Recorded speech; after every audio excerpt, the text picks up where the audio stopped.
Hello, everyone, and welcome back to another episode of the Indie Credible Podcast. This is episode 61. I'm one of your hosts, Xander Scullion, and joined with me, turning the butter, is the man, Jeff Ruiting. What's up, Jeff? My goal is to always do random shit to see what Xander will say, and it worked perfectly. So it's been a crazy week. Obviously, we had a little bit of a scramble, so we had some extra episodes to pop in. But I just got back from Disney with the family, and yeah, it is wild. I actually got this hat, which was a little Easter egg for the other recording. It's from Star Wars: Galaxy's Edge, and it's actually the coordinates when they go into the game or on the episode for the when they hit the Death Star with the targeting. Nice, cool. Yeah, had a great time though. Except for I got a damn flu bug, and so it's still hitting me. I actually probably lost weight at Disney, so it's like dying on the inside. There was like a picture. I want to show it as B-roll that someone you ran into at Disney World. Oh yeah, crazy. It was crazy. Like, so, if you walk around Disney, and we were at Disney's California Adventure, Disneyland in California, like they'll have these guys with like plaid vests, and usually you either got somebody that's like super rich or famous. And I look over and I'm like, is that freaking Short Round from Indiana Jones? And he's like walking around, I'm like, it freaking is. And so I see him walking over and he's going and checking out like this Zootopia thing. So cool. I didn't realize he's the snake in Zootopia too as well. He's also in Everything Everywhere All at Once. He's in a ton of stuff. But anyway, He goes back and he's over like chatting. I'm just like looking at stuff because we're right by like this merch thing. And I'm just looking at stuff for like the wife, like Disney ears or whatever. And I hear another guy say, I'm like, hey, have you heard of the Goonies? And I look over, and dude with the hat is freaking Chunk, but like skinny because he's like lost his shit. Oh my god! His name's Jeff as well, and so like I go, hey dude, I've heard of the Goonies, freaking Never Surrender. And he goes, hey dude, let's get a picture. And they come over and they're like, so he's like, as I'm sitting there with both dudes, he's like, all right, I'm gonna put you on the spot. I'm with Chunk and Data from Goonies, and he's like, which one's better? And I'm like, well, Truffle Shuffle all the way. So like, the thing is like, the actor who played Data in Short Round, he's done a shit ton, whereas Jeff Cohen has really done, the Goonies and a small amount of things, but he's cool as shit. Here's the other thing is I saw him later and we chatted for a while. He is a gamer. Oh, that's awesome. He's going to check out the podcast. He's going to check out the books, right? All the cool stuff. So, dude's cool as hell. He was talking to me about a MAME arcade that he got done with like tons and tons of games. And he's like, have you ever heard of the Vetrix? I'm like, absolutely. You are talking to the right person. Like, well, it's cool as shit. It's funny you mentioned that because, like my stepfather, he's also a gamer. He's a lot older, and we were in GameStop doing like Christmas shopping, and he ran into some because when I used to work at Babbage's, he knew some of the guys that worked at Babbage's that I worked with. Like we didn't know each other at the time, so we always had like this reunion because like this one guy came in and we both knew him. We're like, hey, what's going on? And the guy said something really interesting. He's like, man, we're like the first like old generation that plays video games because these guys are like in their 60s. They're like, yeah. It's so wild. So, I mean, it doesn't really surprise me. No, you're about to say that your dad was in the Goonies. And yeah. Yes. He was. Your dad is freaking Josh Brolin? Holy shit. Makes sense with the voice, Xander. So, yeah, that was cool, man. When you showed me that picture, I was like, holy shit, we got to talk about this on the podcast for sure. Dude. It was wild, and that was the first day, and then I don't think I actually had a stomach bug. I think I just drank too much, and like it's not the alcohol, but all the sugary drinks everything had so much sugar in it. Yeah, I felt like my body was revolting, but it lasted too many days for it to just be simply that. So I don't know, and I feel like my kid might have it now, which is sad. But like it was pretty brutal. But my wife had her best friend come out too. Shanny. Oh yeah, and so she hung out with us. So they got to go off to the park while I was slowly dying inside, watching. You're like, never surrender. Oh, I didn't surrender. I still went out a few times, but like I probably shouldn't have. I still went out a few times. I did Space Mountain with the stomach bug. It was great. The Indiana Jones ride. Like, oh, man, it's over here. Oh, yeah, the one at land is like in a big ass truck. Like, it's cool as shit. But yeah, and then later on that night, I regretted all things. But it's okay. I'm still dying right now a little bit. So, it's all good though. Well, one thing that I regret is I didn't take part into this, no gravity games Switchmas of 2025. By the time I found out about it, the truck had already been rolling. I was running. I was like, wait for me. So for some of the listeners that don't know about the Switchmas. Sander, he like skips down a few lines. He just keeps me on my toes. Oh.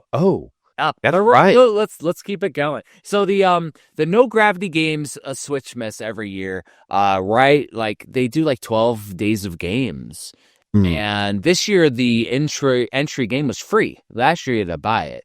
This year it's free, but you have to buy every game, or you have to purchase every game in a row, and they're all free every day. And then the last day they had like 4 or 5 games for free, which was crazy. But I got a bone to pick with no gravity games. Not really, because they're giving away free games. But I think it was the 4th or the 5th day, like right before I left for Disney, I clicked the button to buy it. It goes to the page. You click buy it, it says cannot be found. So I tried it a few times throughout the day. I could never get it to work. And so when it went to the next day, like I was out of the Switchmas.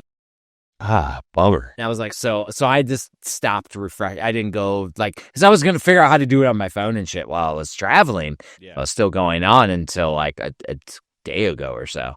And there was no reason to go back because like it didn't let me buy the next game in the iteration. Now maybe it addressed it. Maybe it was a wider thing, or maybe it was just me. I don't know. But either way, couldn't buy it, so I was out like day 4 or 5. The year before, I think I forgot one, and I had to buy it. Yeah, by the time, it was actually Jesse Glenn that told me about it. By the time he got the word to me, I had already missed it. But really, really cool. I mean, I was like, that's freaking awesome. So, for any folks in 2026, right on your calendar, like, man, I need to jump and get some free games. And yeah. Oh yeah. Now, So what did you skip, Sam? I skipped, but we always start with. We always start with this, and this is Kyle's Trials. You got some interesting stuff to show off too. Well, and this was a crazy thing because we went through a lot of video game items this last before we went on vacation, and I got 2 to show. This first one was crazy. It's just sitting in a box. Turbo Precision Duo R. And what's crazy is this is one of my favorite iterations of the PC Engine Duo. It plays both the Turbo CDs and the Hue cards. It's the sleek white. I actually have the box over here, and it didn't have the console on it, so I found the game. What's crazy though, you open it up, Kyle has a burned disc of Cheeky Boys.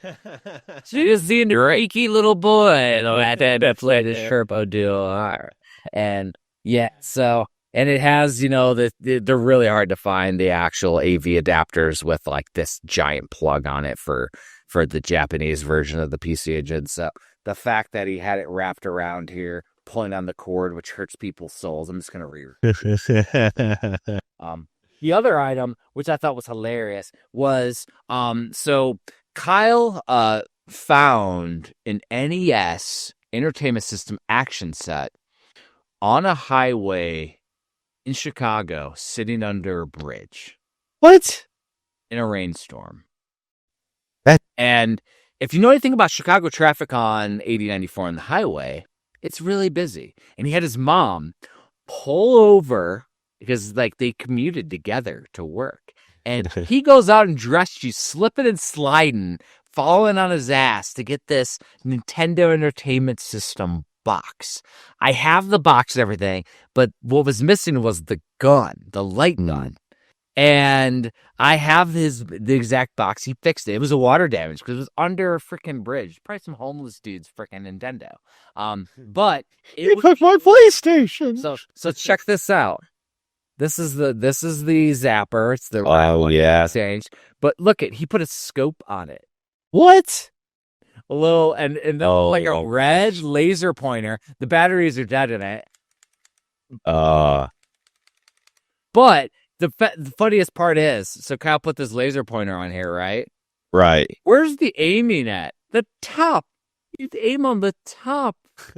So he put it, and it never lined up, but because like there was at the bottom. But he put this on here with Velcro, so I technically could pop it off and put it up here. Like, yeah, that's funny. Like, this is like classic Kyle, though, customizing his zapper to have a laser pointer to point at the screen. That's so funny. So freaking cool. Like, this is why I am been working on a Retrozeum book for Kyle, and I want to cover stuff like the zapper, the story about him going underneath the freaking bridge in Chicago traffic. That's like how that's how people write creepypastas. Come on now, like, come on, Kyle. Like, you know, you always like you did the creepypasta where you get the haunted like Sega Genesis cartridge or something. It's like, I mean, I just want somebody to take that story I just told and animate it. Oh gosh, like that would be hilarious. Somewhere like Pennywise was actually taking the piss break and he totally missed Kyle. He was like, "Damn it!" So there's a couple of books that I got that were waiting. This one I don't know how the hell I got it because I don't know the author, but it looks right up my freaking alley. It's called Triangle X Squared Zero. This is the wrestling video game compendium. So it covers every wrestling video game. Wow, that's dope. That's cool. Like, this shit is insane. It covers everything from super early wrestling, like WWF WrestleManias, and all the way to like modern stuff like Retromania Wrestling, which is badass. Covering the Retromania. This is done by Ian Shearer. Too Old for Gaming. I know that name, so that might be where I found this. Came with a bookmark too. That's cool. But yeah, this is a cool book. It is like almost 200 pages, which is pretty badass. And I think it's really freaking cool that he made this book here. Had a few Kickstarter backers on. It's a paperback, but it's a nice little fun treat. I'm going to definitely read this and hopefully relive some memories. One other thing, we alluded to it a little bit at the beginning of the last episode, but I actually got in the Mega Man hand-drawn game guide from Phil Summers. Ooh, that is nice. And so this is a hardcover from Nintendo Force Publishing, which Nintendo Force had a really cool magazine series. Phil Summers does everything customized. It has two strategy guides in here, Mega Man and Mega Man Dr. Wily's Revenge is also in here. Oh, wow. Which is dope. And it's licensed by Capcom. So that's pretty freaking cool. And I do know that recently he had announced that he is doing Mega Man 2 now. Oh, cool. Badass. So came with a nice little bookmark that he hand drew as well. So like a little Mega Man bookmark with the Me Tools on the side. And also has like crazy shit like this super fighting robot Mega Man and like this stuff. That's so dope. And then this like glittery Wily sticker. Crazy shit. So you got a Wily up on your lamp, and now we got a Wily sticker that I can put over here making Oh, I don't like what he's doing to DK over there. What are you doing to DK there, Dr. Wiley? And it was really bad. Really, really bad. Now, where are you putting that finger, Dr. Wiley? Take it out of my hole. Yeah, dude, like freaking crazy, man. So yeah, get get into the games we've been playing. Now, I haven't played much. You played the Randomizer community game. I was gonna say I have played the community randomizer game, but before we get into that, do we want to see what the randomizer is going to be next, or do we want to go ahead and talk about the current randomizer? Usually we talk about the current before we jump in, but we can see what's going to be next because we got to go to the D's. The D's nuts. Not really. Not really. I think I might have the perfect D one. And it's not going to be like, it's not going to be like Deltarune. That's too easy. No, there's one that I've never played and I've always wanted to. How about Dave the Diver? Ooh, we have talked about that in a previous episode. It was one of our new and noteworthies, I believe. Mm-hmm. Yeah. And I've never played it. It's a year of backlogs this year in 2026 that's coming up. And I feel like Dave the Diver is a perfect one to do next as we continue down the alphabet freaking road, which is going to be never ending because we're barely scratching the surface. We're picking one of like 100 things in every letter. Not even. Well, I did get to scratch the surface on our current randomizer, and man, this scratched the itch. This is the game that I was like wanting to play, because I remember I was telling you, I'm like, Jeff, I really been wanting to play like some like stage-based Castlevania, and ironically we picked C, and it was Carpathian Nights. And man, I haven't Carpathian Night starring Bela Lugosi. Oh yes, and so they got the Bela Lugosi license for this Castlevania style game. It's not a Metroidvania. This is a 2D action platformer, which I love. I love because I mean, don't get me wrong, we have plenty of Metroidvanias out there. That's why I'm not even concerned about Konami making a new Castlevania. I'm like, we got Carpathian Nights. It features Bela Lugosi, for crying out loud. You have the best Dracula, arguably. And the game is interesting because as you play through levels, you have like these little collectibles throughout, and so you got these little gems, and then you got little lore pieces that pop up. The thing is, though, is if you get all of the gems in a level, you unlock an ability at the end of the stage. And that is what makes it cool, because then you have abilities that'll like spin around or modify and help you with attacks and things. And you can go back and replay a level like right afterward if you missed one. Because I know, I think in level 2, I think I missed one of the gems because it's like a bit of a maze in the level a little bit, and not like Metroidvania maze, like a linear maze. But there's like one spot where I think if you miss it, it closes it off and you can't go back. And I was like, oh, there's the freaking gem. I can't get it. It's either the second or the third level, and like this game plays like classic Castlevania. I loved it, man. I think I got to stage 5, I believe. But you choose as 2 different characters. Like you have one character that's very much like a Belmont, has the whip and all that stuff, and then the other character plays more like Eric Lecarde from Bloodlines. He's got like Lecarde, or is he Lecarde? Lecarde, I think it's French. Oui. But he's got the lance, so he can like stabby stab. That's cool. I love it. Yeah. The 2 champions, Abbot Doran. He is a warrior monk and leader of the Kalman Monastery. And then you have Arena Dracul, a vampire pyromancer and ancestor of Prince Dracula. Yeah, he looks like Vlad the Impaler. Like he looks like historically correct Vlad. It's so cool. So cool. Yeah. Really good game. Cool. I love it. And I just like everything that Tez Katek is done, because that is the developer. I know he alluded to it. I think I talked about it in 59 when we named the game, But I actually met this developer at Too Many Games when I was at a convention. I was repping Premium at the time. He's like dressed with like a cape on and everything as he was letting people test his game. And then when he realized that I was like, number one, that I was a backer of his Kickstarter.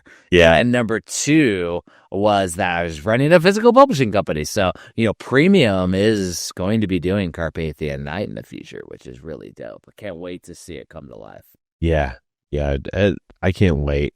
It was a good game. Yeah. Like I said, it was the game that, it's always, that's why it's the randomizer. Like, we don't know what we're going to play, and it was good. Well, and these are more community picks because we're not really clicking random. We're more like backlog randomizing. Yeah. Like taking our backlog. Okay, here's a bunch of games. Which one we going to choose? And we don't talk about beforehand. I'm like, all right, Dave the Diver. Yeah. And we haven't played it. We haven't talked about it. I think that's completely random as well. Like when we do true randomizer, we could get freaking anything. Oh, yeah. It's dangerously fun. Oh, yeah. But yeah, so Dave the Diver will be our next one. Right now, Carpathian Night is on sale, 30% off for $11.89, normally $17. And that does last through the new year, this deal.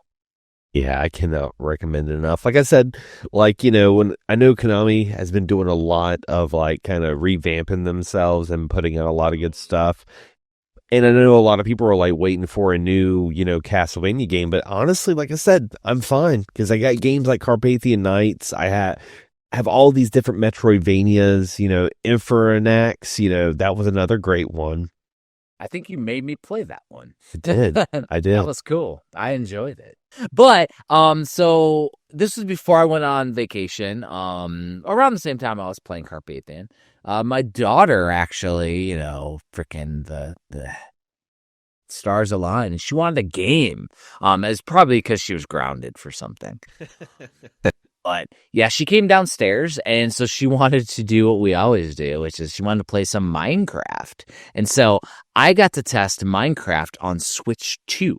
See how it works, because so playing Minecraft, there were two versions on Nintendo Switch. There's the Nintendo Switch edition, and then there's just the normal Minecraft that you downloaded later, and that thing slogged down the freaking Nintendo Switch to the point where it wasn't playable. So I'm playing on Switch 2. It plays freaking perfectly now. The one thing is that with the new game cards, not the game key cards, the game cards, because that's how you load all your DLC on Switch 2 now and on Switch. If you don't have the right save files, I have to manually transfer over the Minecraft Nintendo Switch edition over to my Switch 2 if I want to play our original stuff. So when she was 3 or 4, we had built cities and stuff. Yeah. And so to play that, I have to grab our old original Nintendo Switch that I can't get to dock anymore because it's probably swollen or something. It's crazy. It's barely hanging on by a thread. And I have to figure out how to get that one to my Switch 2. That's not going to be fun because before cloud, it's not compatible with cloud saves because it got rid of that app before the cloud saves. And so, yeah, but we did load it into the new Minecraft at one point, but then we had played it after. And so we had a reverse pyramid that we created and a bunch of crazy shit. And so our town. But yeah, it's always fun playing a little bit of Minecraft with the kid. It was weird because I don't know if it was our controllers or something, but she ended up just playing on her own and playing for a while, and I watched. It was fun. And then that was down here in the game room. And then the other thing I played, and I don't think it's called that, but I wrote Turbo Duo, but I was playing the Analogue. It's the Analogue Duo. Oh, yeah, so is that. Analogue Duo. And so I was playing some games on the Analogue Duo since I got that in. It's super freaking fun. It was cool being able to pop in my disc. So I put in Super Air Zonk on the Turbo CD and played that. And it was cool shit. And what's cool is it creates a log and a list of all your games that you own. So once you put it in there, it adds it to your library. Ooh, I think okay. Really dope. I think it's dope as hell. And then it also does it with burn discs, which is interesting. It'll play a burn disk and it'll add it to your library, which I think is odd. Also, though, I did side load on an SD card a bunch of turbo ROMs too, and it works perfectly. It also works with the super graphics games, which is really nice because I've never been able to play any of my super graphics games because I've never had a super graphics. So Yeah.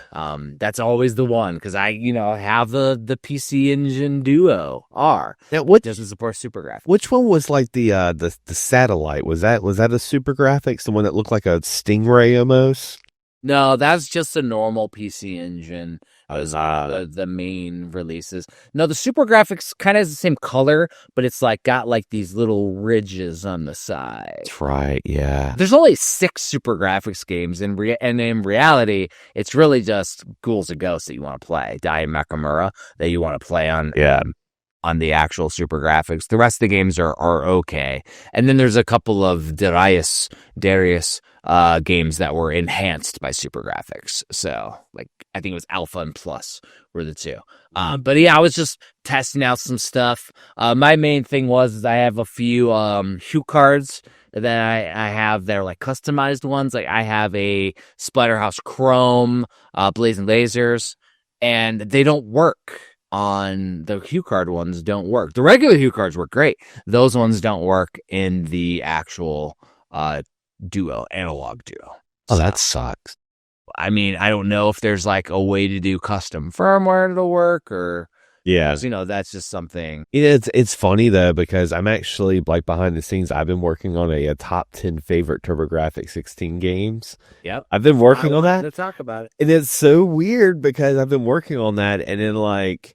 Yeah, like you're talking about the Turbo Duo and all that stuff, and I'm like, holy crap, it's so weird, so weird. Yeah, well, and I was playing the Analogue Duo, before you, because I think you just recently, like today, even told me that you're working on the Turbo stuff. I'm like, yeah, and I've been working on the Turbo book for over like a year and a half now.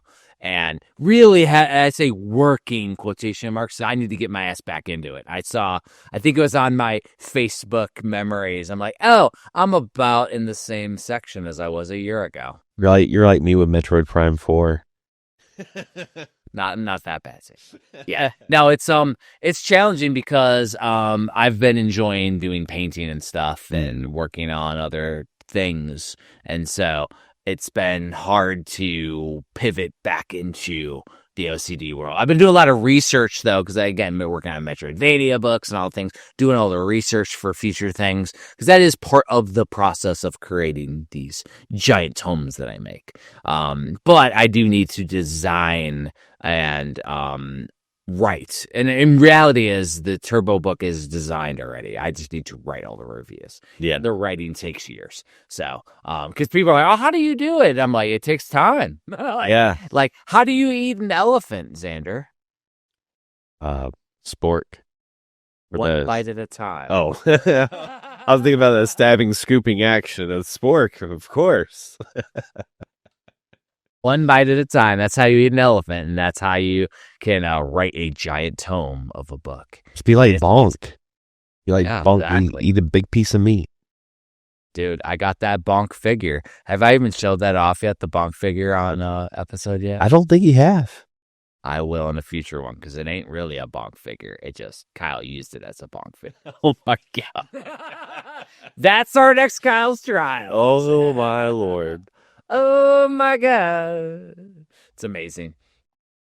And talking about amazing, we're going into our new and noteworthy. These are some games that we hand selected and picked that really tickled our fancy that we may have never even played. This is just like that. Just like that.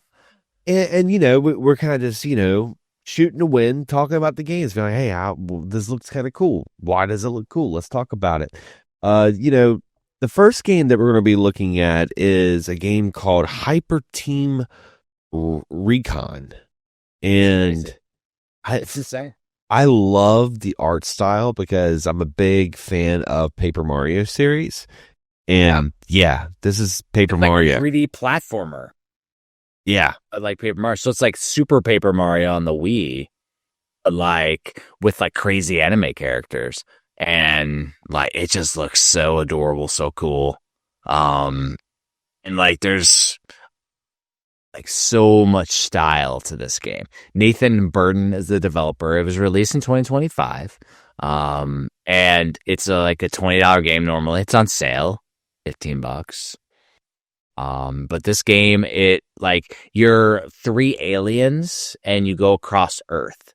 And so like, but the Earth is like Earth. It's like Paper Mario. Yeah. Like the whole thing. Yeah. It's really cool. And there is a demo. So if you want to check that out, there's currently there's a special promotion good until January 5th. It's normally a $19.99 game, but it's on sale 25% off at $14.99. And do you know what's really, really crazy though about this game though? You transform into anybody you come across in the game. Oh, that's cool. Shape shift and you morph into friends and foes. You copy their forms and gain abilities. So it continually evolves as you play. And so there's like puzzles in there. There's combat. Dude, this game is insane. There's tons of collectibles. Like this game looks like it has a lot of depth to it, man. It really does. Dude, it is positive reviews. So I can't like, I think this is a game that absolutely needs to be checked out. It's on my wish list. I just added it right. You know, it said that like Top Hat Games was the the releaser, but like I thought Top Hat like released something else. Like I can't remember what Top Hat did. Maybe this is just a different one. Yeah, as I say, Top Hat. I'm thinking. Maybe we're thinking of Top Hat Studios. A different Top Hat. Who does Top Hat Studios review? Yeah, we're brain fart. Yeah, Top Hat Studios, they've done like Froggo or Frog Gun. They did Frog Gun, Top Hat Studios did. I believe so. Yeah. They did Alyssa, Crypt Custodian, oh yeah, Athenian Rhapsody, Frog Gun, like you said. Yeah, they've done a ton. This one says like Top Hat Curios. The logo on the trailer is Top Hat Studios. That's why I'm so confused. Maybe like Curios is a different like brand. Yeah, of them. Yeah, that might be like it. their indie label, maybe. Like I don't know, because this says Top Hat Studios Presents at the top. That's why I was like, I'm so confused when we click into the actual publisher and it's not the same thing. I don't get it, but maybe somebody will let us know. Yeah, this game looks so cool though, man. This game also looks cool. I'm like, man, this could almost, this could almost be like on the budget territory with its price. It's got a really good price on it. It's $1.99, but Angry Penguin. Angry Penguin. Game developed by Pain Pepper. It is a hard 3D platformer. So like it looks crazy. There's spikes everywhere, but you're like a cute little penguin running around in like a Mario style platformer. Well, I'm glad they warn you. I'm glad they're like, hey, this is gonna be a hard game, because I mean, the name Angry Penguin, I mean, that kind of gives it away. But yeah, I didn't realize it was so brutal when I started watching the trailer. I went, wow. But I love this one. I definitely own. I love the art style though, because it has almost that like N64 kind of look to it. I like that. I think it's interesting that they give you the game is very difficult, but it includes an easy mode. Also says, do not insult my mother while playing this, please. I do not insult my mother. Have you? It's super cool. I do like that.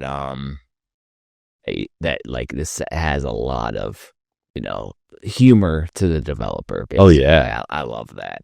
And this is the only game that Pain Pepper has released. This was released in 2024, so it's noteworthy.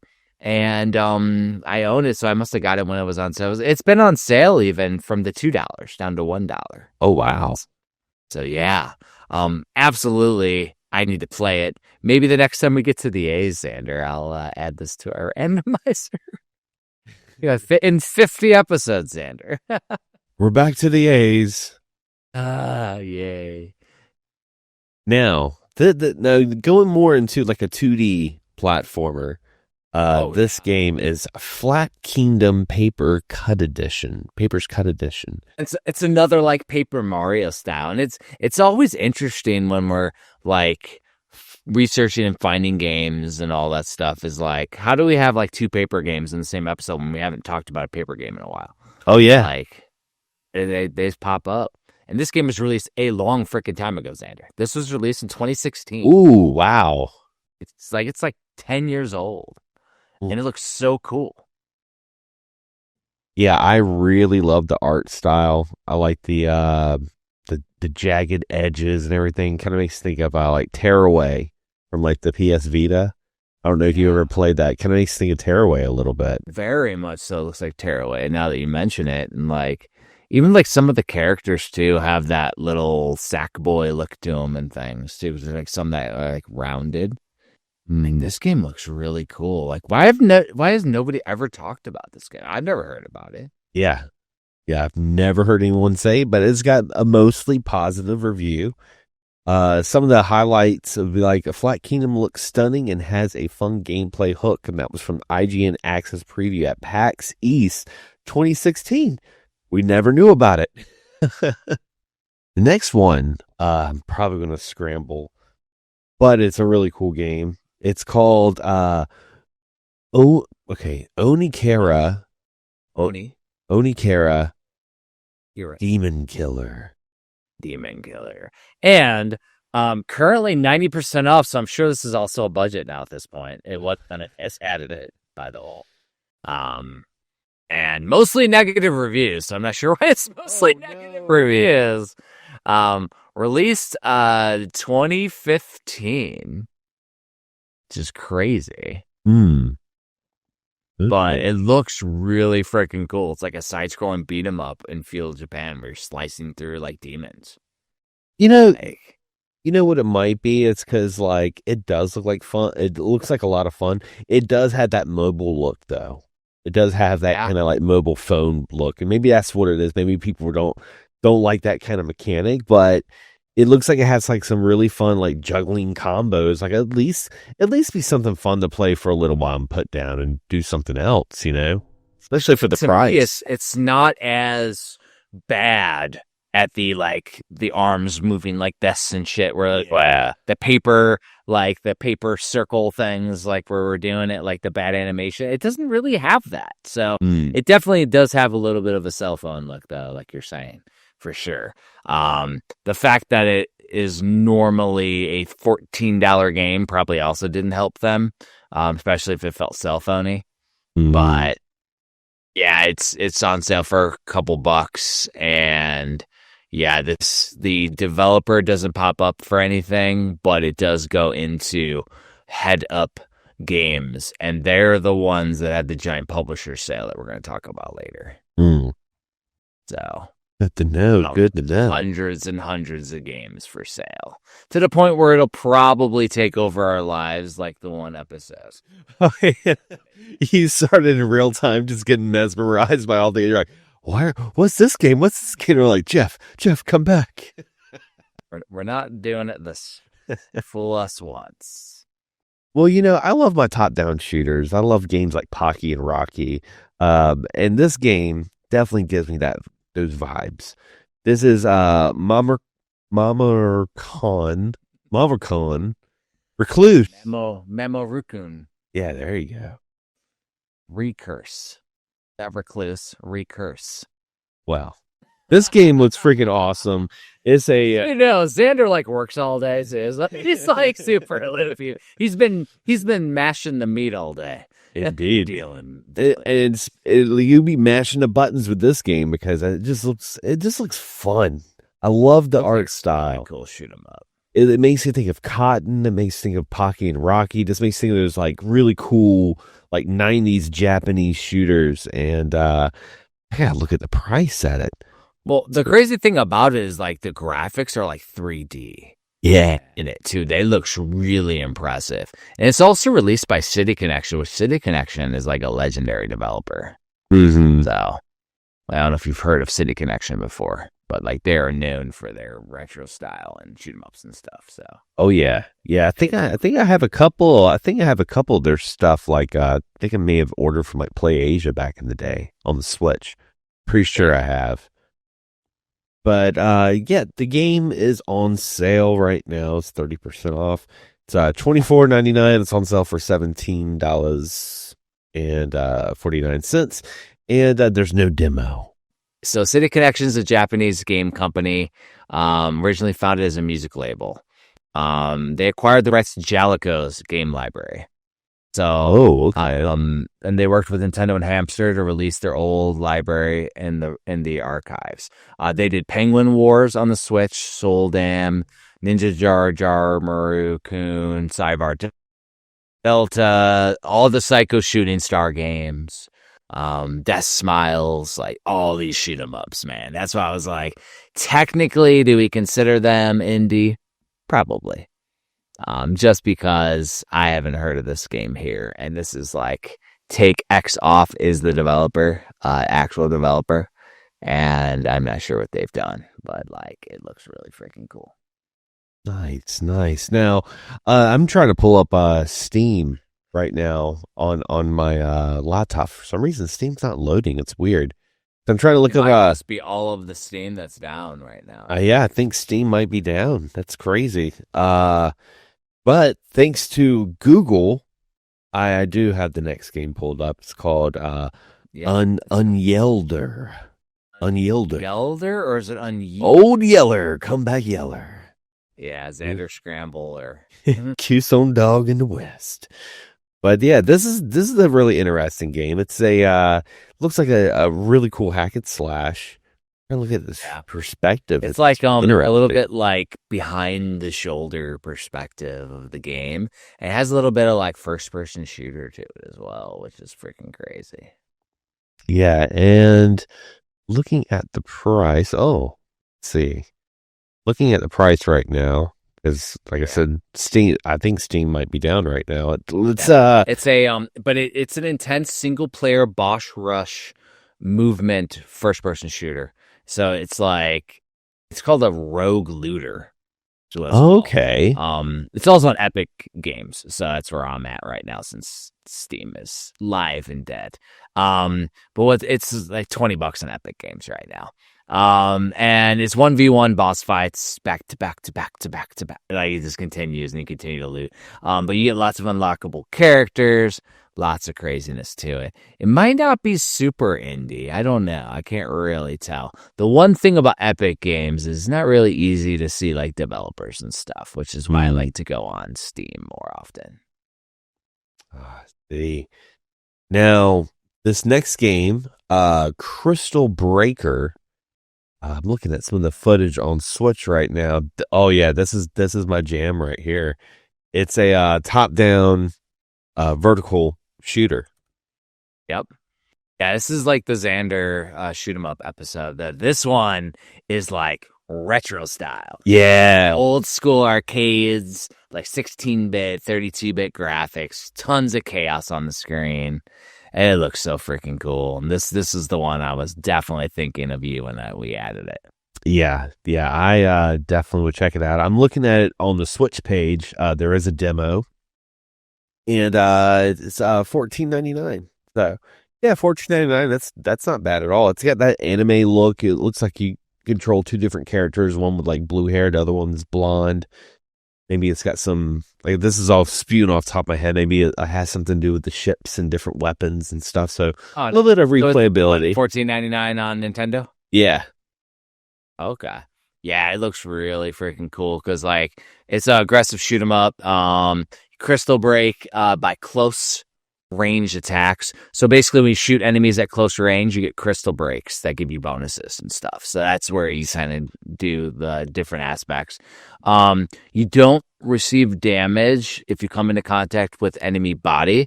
So basically you just get damage from the actual shots, which is really cool. So it might be a different way.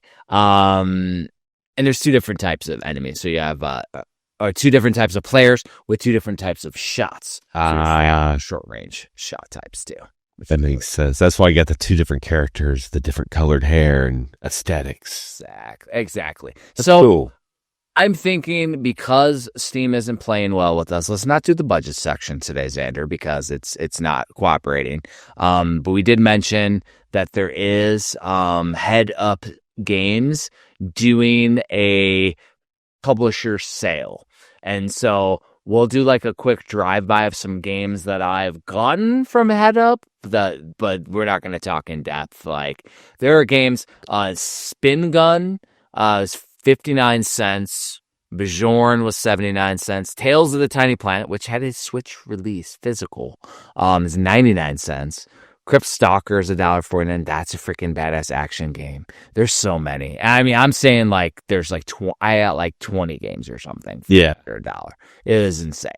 But since it's not, we don't want to go super in depth or talk about too many because I don't want to like just sugarcoat it.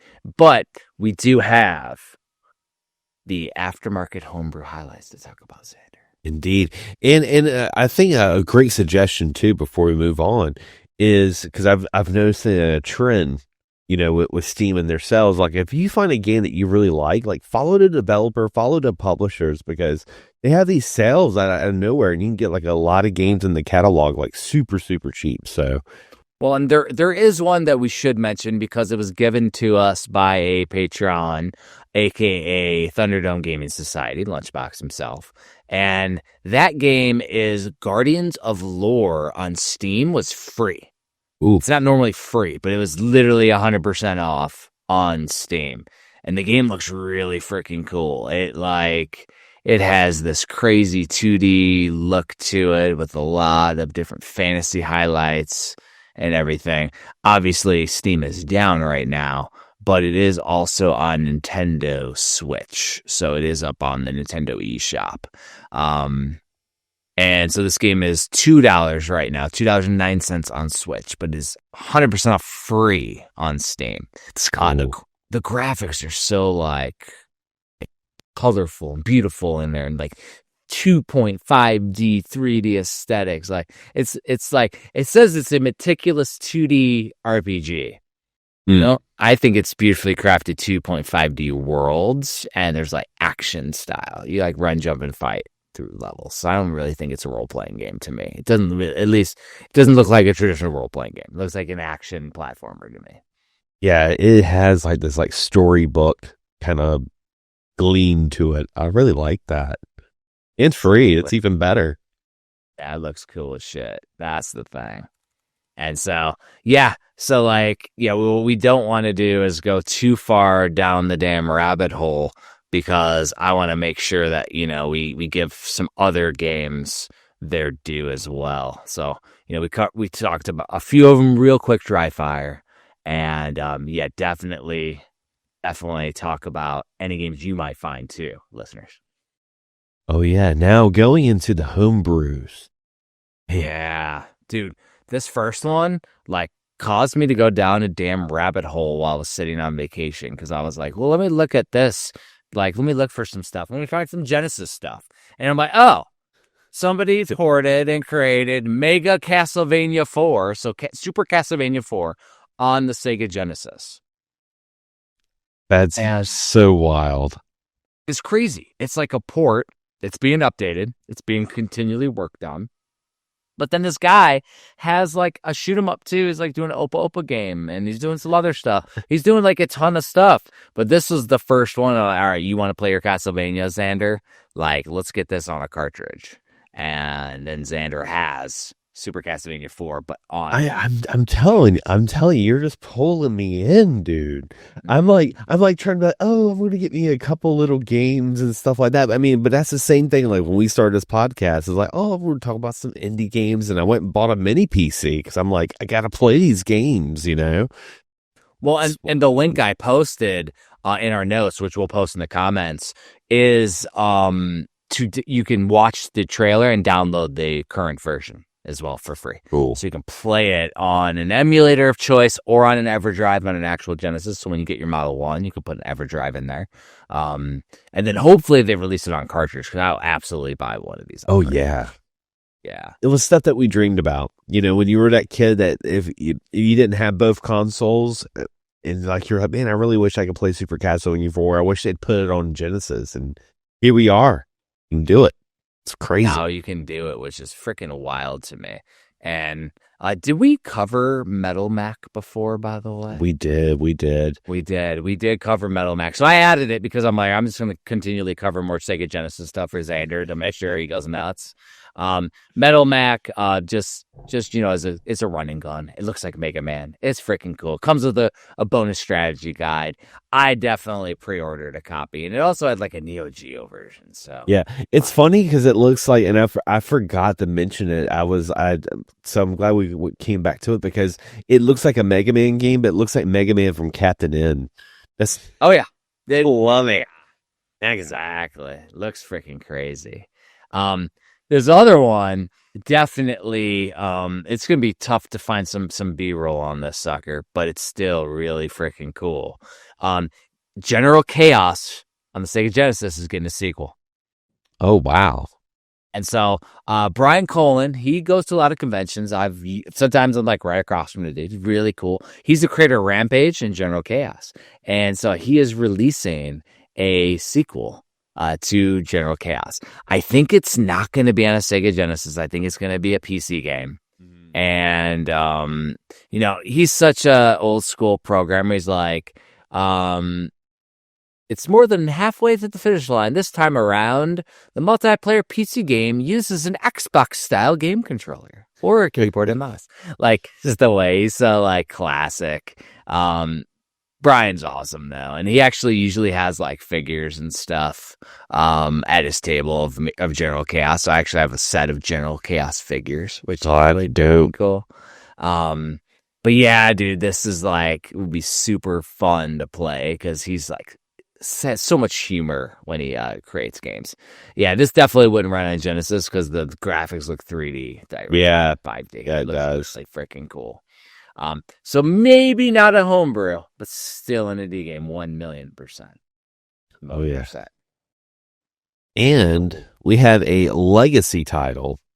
Yeah. So this is by KN56K, which was the other game that we had talked about, which had the 3D Sen.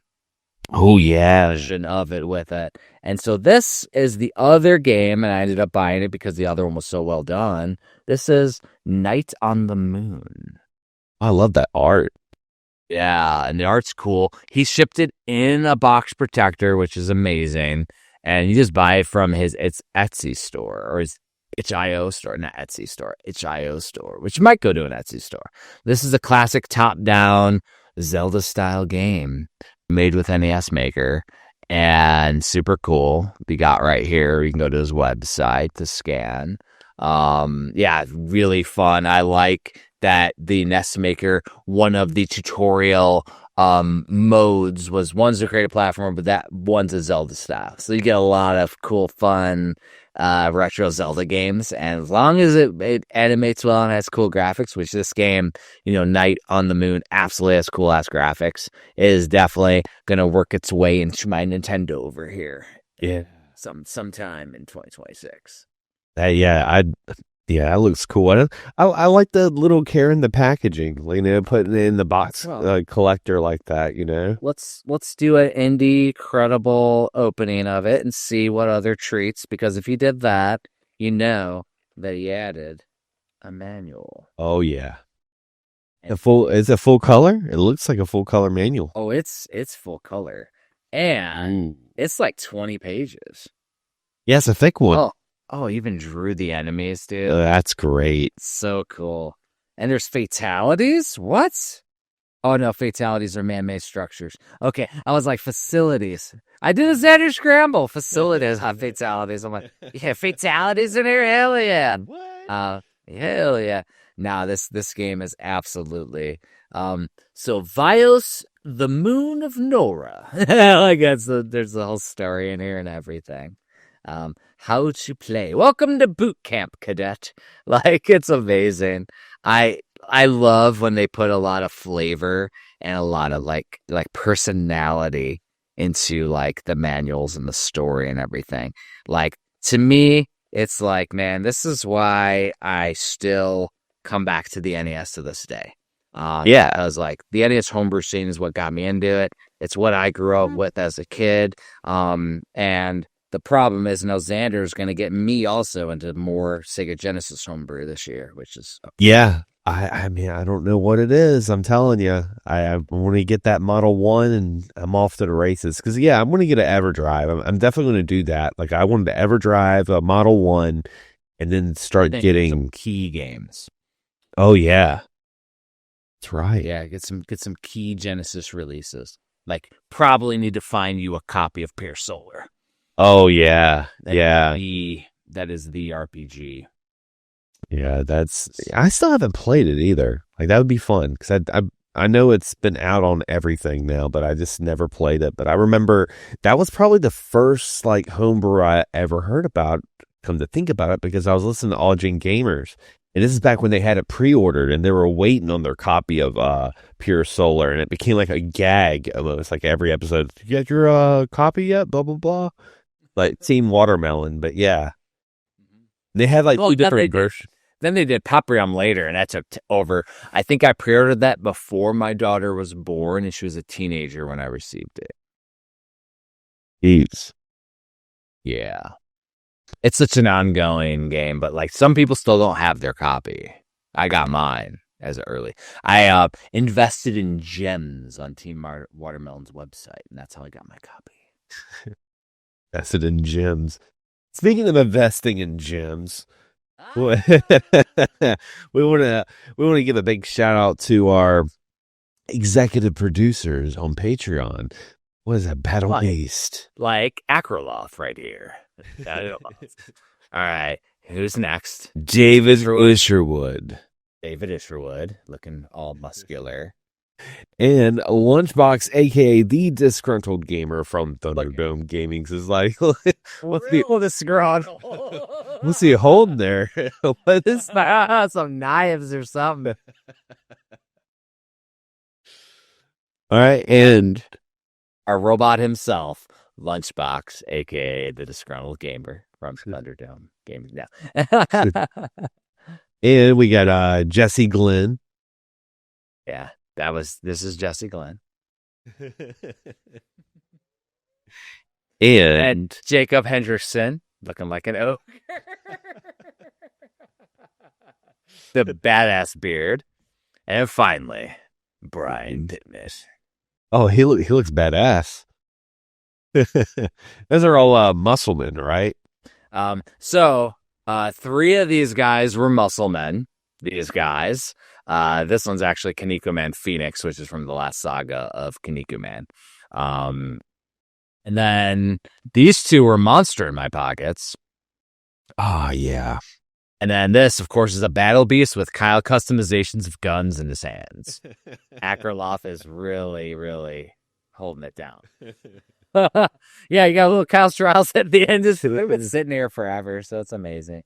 It's great. Now, speaking of your Patreon, just for some of our new listeners or folks who haven't joined yet, because it's free to join the Patreon. And also you can join us on Discord and on Facebook. And Jeff, what's some new updates you want to let the listeners know? What are you into right now? So currently going through and finishing up some of the paintings for the complete Sega CD and 32X book. I've been working on an amazing Snatcher piece. And I'm also going to start a series of blogs where I'm going to talk about my process with the art and like crazy trials and tribulations, because shit takes a while, Xander. Like, yeah, I've spent probably 20 to 30 hours on this Snatcher piece so far. Like, it's crazy. I just continually pop on some music, and like even during Christmas, like playing Christmas retro gaming Christmas tunes. Yeah, but, working on that. And, after that piece, obviously all the slipcases are going out for the end of 2025, along with the awesome ass quizzes that we did. And then we are now looking into 2026 first quarter, doing some cool shit and creating a mid-tier as well, which will be live soon, hopefully. Nice, nice. And again, guys, I want to thank you for listening to another exciting episode of the Indie Credible Podcast. As always, thanks for listening and happy gaming and support indie.